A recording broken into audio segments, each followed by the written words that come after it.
Right, guys, like as promised, going into more of a research phase again rather than content making, just mainly because I run into a roadblock trying to upscale from Bernini with LTX and maintaining character consistency without having to resort to first frame, last frame, which was the old method I've been using, and I can't be bothered, frankly, to go through all of my shots and do first frame, last frame and fix them up. So instead, I'm going to switch to doing a research period and hope that someone comes up with ref images for V2V in LTX or something soon. As you know, as I've been banging on about a bit, switching up to INT8, Convrot, or whatever it's called, models. In this case, I'm going to talk today about Scail. In this Scail 2, in this case, I haven't done it yet.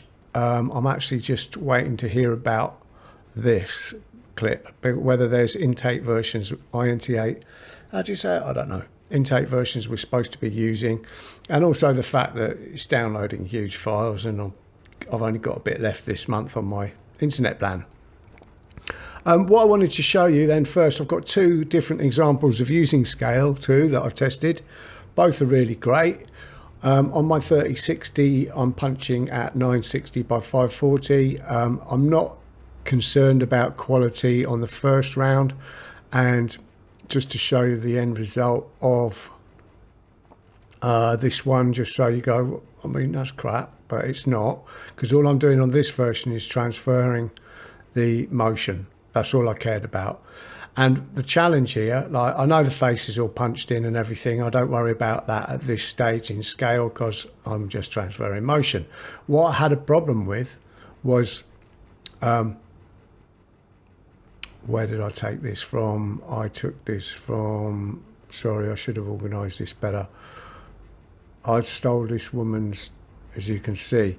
Now, what she was doing was she was dancing at the front of the stage for me. You can see this is when I use Scail and testing it really good. But when I actually wanted to push it into my shot a bit further back, I ran into the problem that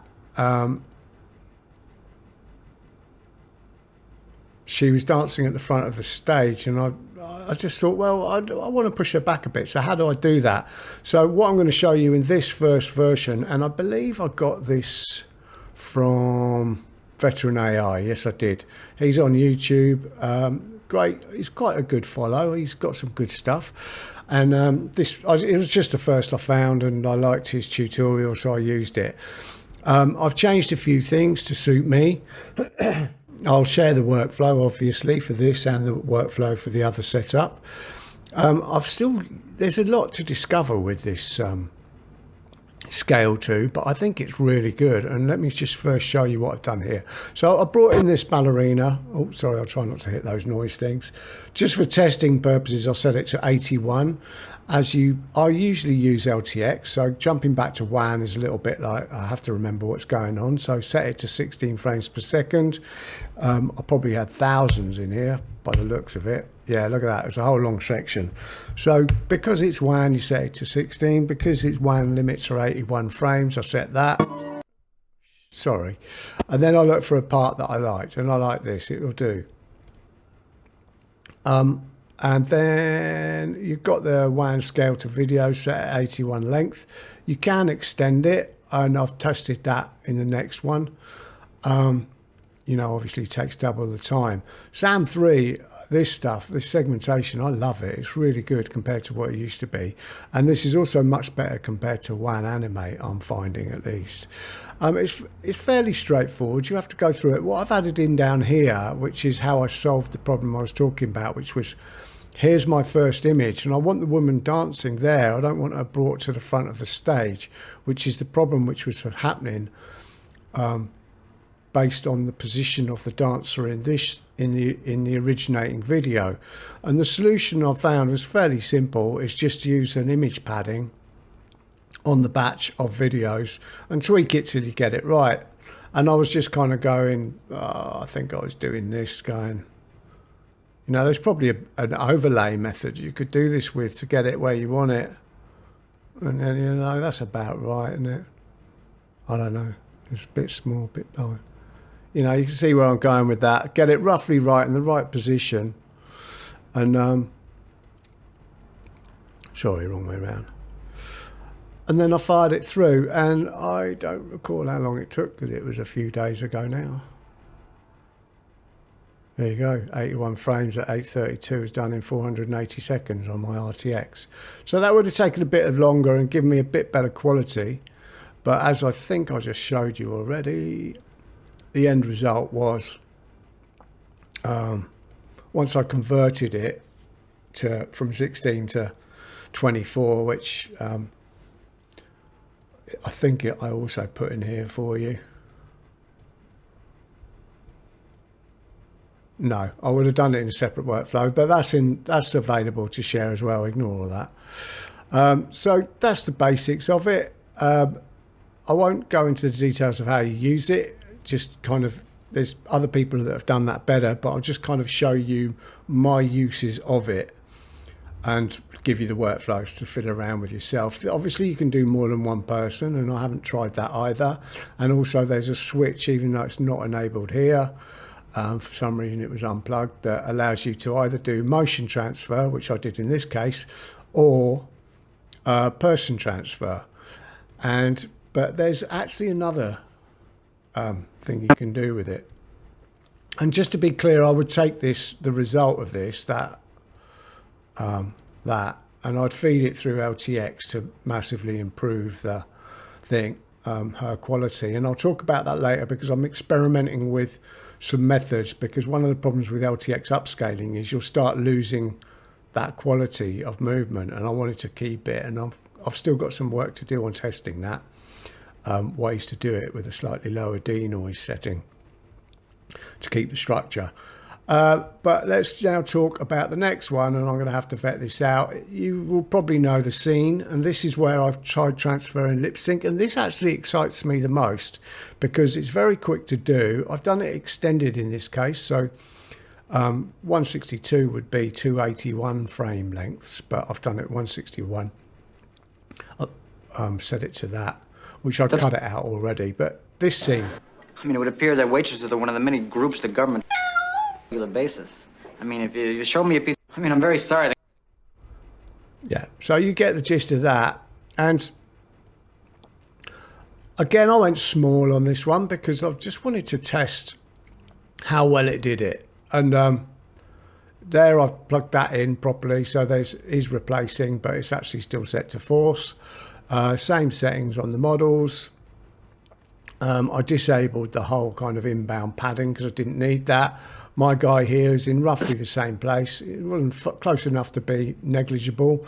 I added mouth movement in because I really wanted, I've still got to understand this better, but I wanted it to target lip sync, and I'll just put man talking. I don't really know, I haven't even looked into what you're supposed to put. And you can see I've got old stuff in there. And then I enabled the extension so it'd run through 81 frames there, 81 frames on the previous one, giving me 160, whatever in total. And here you go. This is where, if you don't know about it, I'll just show you quickly. This is where I interpolate from 16 frames per second up to 48 by multiplying through Rife times 3, and then back down to 24 frames per second by selecting every second frame and then setting 24 there. And that is the cleanest, best way to keep the motion speed and get yourself from 16 frames per second to 24 frames per second. That's the way to do it. And if it's not good enough quality for you and interpolating there, use the GIM with FP32, but that'll take you hours, or at least on my rig. And so let me just show you the results, because this was very interesting, because what I then tested it with was, of course, putting it through LTX, driving the audio, and yeah, results were good. So let me just show you each one. I mean, I'm very sorry the government taxes their tips. That's fucked up. That ain't my fault. I mean, it would appear that waitresses are one of the many groups the government on the basis. I mean, if you show me a piece, I mean, I'm very sorry the government. Okay, that was that. So I think first time out, and then I've converted it. Let's just test it, this one. Sorry. I mean, I'm very sorry the government taxes their tips. That's fucked up. That ain't my fault. I mean, it would appear that waitresses are one of the many groups the government on a regular basis. I mean, if you show me, I mean, I'm very sorry the government tax. Now, that's scale result at 832 by 480, and it's not the best. And then I mean, I'm very sorry the government taxes their tips. That's fucked up. That ain't my fault. I mean, it would appear that waitresses are one of the many groups the government on a regular basis. I mean, if you show me. I'm gonna have to put a lot of cat noises in, but I should have chosen my clips more wisely. But okay, you're going, right, well, that's not very good, is it? Okay, but then I shove it through my LTX. I mean, I'm very sorry the government taxes their tips. That's fucked up. That ain't my fault. I mean, it would appear that waitresses are one of the many groups the government on a regular basis. I mean, if you show. I mean, I'm very sorry the government. That is incredible, in my opinion. Yes, there's some degradation in the lighting, and I've noticed that in LTX recently when I'm doing V2V. I've got to look into that. But that's easily managed in post, or, you know, going to deal with the situation. I want to just look at that one more time, because it actually is. This has made me realise that we need actors, human actors, because that is going to give us the realism we want. And it's probably going to be the way forward. Instead of using AI to do the actual acting, I think we're going to end up using humans, which is great. I mean, I'm very sorry the government taxes their tips. That's fucked up. That ain't my fault. I mean, it would appear that waitresses are one of the many groups the government on a regular basis. I mean, if you show. I mean, I'm very sorry the government. So that has kept control. I mean, I'm very sorry the government taxes their tips. That's fucked up. That ain't my fault. I mean, it would appear that This is. I'm amazed by Scail, and I've, you know, bear in mind I did that at 832 by 480, and then, you know, it's probably 30 minutes work, and you got a 10-second. Was it 10 seconds? Let's just check that.